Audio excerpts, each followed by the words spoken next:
Hari ku wa gatandatu mu gitondo, ituze ryari riganje i Teherani.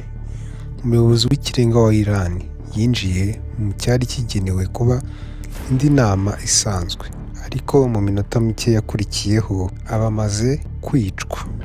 Ayatollah Khamenei yishwe mu gitero cyahurijwe hamwe na Leta Zunze Ubumwe za Amerika na Israel.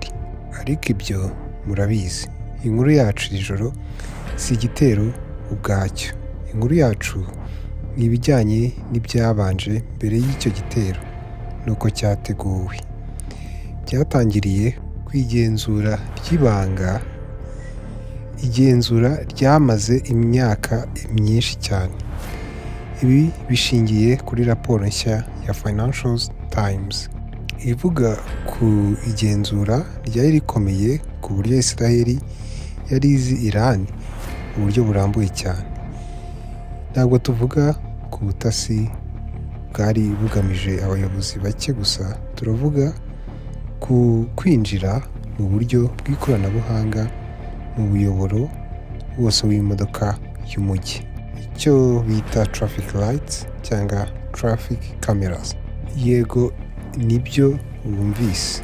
Biravugwa ko Israel yinjiye mu muyoboro w'imigendekere y'ibinyabiziga wa Tehran, bikayihesha kugera kuri kamera z'umutekano. Iran yari yarubatse uburyo bunini bwo kugenzura imbere mu gihugu. Yashyizeho kamera zo kugenzura abaturage bayo, gukurikirana abigaragambya n'abatavuga rumwe na leta. Ariko ku bwabo izo kamera nizo zaje gukoreshwa n'umwanzi mu kugenzura ubutegetsi. Kamera imwe yashyizwe ku nguni iboneye, bivuga ko yerekanye ikintu gito ariko cy'ingenzi cyane. Yerekanye aho itsinda rishinzwe kurinda Ayatollah Khamenei ryaparikaga imodoka. Israel yatangiye gusesengura ayo mashusho, batangira kureba imiterere y'ibikorwa bya buri munsi. Abashinzwe umutekano bahagera ryari, baparika he, ninde utwara nde, ninde urinda nde, ninde usimburana nande ku kazi. Ibyo byose Israel yabikusanyije binyuze mu kwinjira muri kamera z'umutekano z'umujyi wa Tehran. Kandi byahindutse ingenzi cyane, kuko umuyobozi ntumwica umukurikiranye gusa. Abayobozi biragoye kubakurikirana, umwica ukurikiranye abantu bamukikije. Kandi ibyo ni byo Israel yakoze mu gihe kirekire. Ubutasi bwa Israel bwubatse amadosiye y'amakuru bayise Pattern of Life Files, amadosiye agaragaza imiterere y'ubuzima bwa buri munsi. Bakusanyije aderesi z'ingo, inzira bakoreshaga bajya ku kazi, n'amasaha y'akazi y'abo bashinzwe umutekano. Byari nk'aho wandika cyangwa ukora amateka y'ingendo kuri Google Maps, ariko ku bantu bo mu nzego zo hejuru z'ubutegetsi. Israel yakoze ibi mu gihe cy'imyaka myinshi.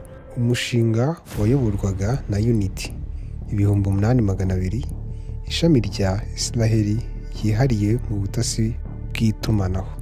Raporo ivuga ko Unity 8200 yinjije amakuru menshi cyane mu buryo bw'ikoranabuhanga bukoresha ubwenge bw'ubukorano, aribwo AI. Turavuga kuri miliyari z'amakuru, ibimenyetso by'itumanaho bya telefone, amashusho ya kamera, imigendekere y'abantu n'imikoranire hagati yabo. Bakoresheje uburyo bwitwa network analysis. Ibyo bisobanura iki? Ni uburyo bwo gusesengura no kumenya uwavuganye nande n'uwagize uruhare ku wundi. Bivuze ni ugushaka kumva neza uko urusobe rw'abantu ruhagaze, bityo bubaka ishusho yuzuye y'ubuzima bwa buri munsi bwa Ayatollah Khamenei. Noneho aha niho inkuru isa nk'igitangaza. Ku munsi w'igitero habaye ikintu kidasanzwe.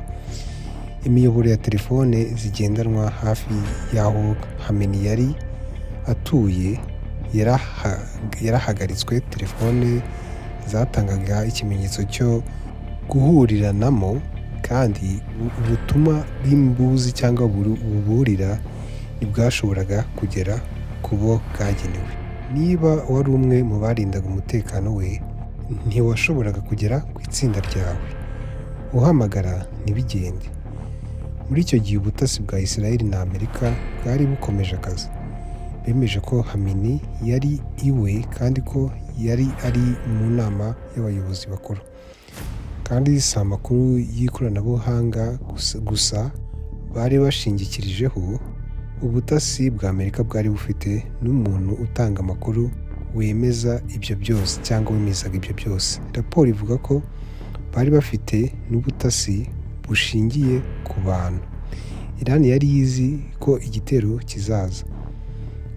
Yari izi ko Israel na Amerika bazagaba igitero igihe runaka, kandi birumvikana ko Ayatollah nawe yari abizi. Ariko bivugwa ko yanze kujya mu bwihisho. Yashakaga gupfa nk'uwitangiye ukwemera kwe. Icyo batatekereje ni igihe igitero kizaberaho. Ntibatekerezaga ko kizaba mu gitondo, ntibatekerezaga ko kizaba ku manywa y'ihangu. Ibyo ni byo byabaye. Kandi nubwo iyi nkuru isa n'idasanzwe, si ubwa mbere Israel ikoze ikintu nk'iki. Ubutasi bwayo buzwiho ibikorwa nk'ibi. Mwibuke ibyabaye muri 2024, ibijyanye n'iturika rya Pagers. Israel yangije uburyo bw'itumanaho bwa Hezbollah. Abasirikare babo bakoreshaga Pagers mu guhanahana amakuru. Israel yinjiye muri ibyo bikoresho irabitwika. Pagers ibihumbi n'ibihumbi byaturikiye icyarimwe, bituma abarwanyi ba Hezbollah benshi bapfa. N'icyo gikorwa cyari kimaze imyaka myinshi gitegurwa. Hakozwe igenzura ryimbitse, higa ku miterere y'amakuru no kumenya igihe gikwiye cyo kugaba igitero. Ibi byose bigaragaza byinshi ku ntambara z'iki gihe. Ubu intambara ntirwana gusa hakoreshejwe misile n'indege z'intambara. Zirwana hifashishijwe amakuru. Igenzura rikorwa mu ibanga imyaka myinshi, n'imikorere ya za porogaramu zisesengura amakuru. Kandi ibyo ni ibintu Israel imenyereye neza, gukina umukino w'igihe kirekire mu isi irimo amakimbirane yihuta.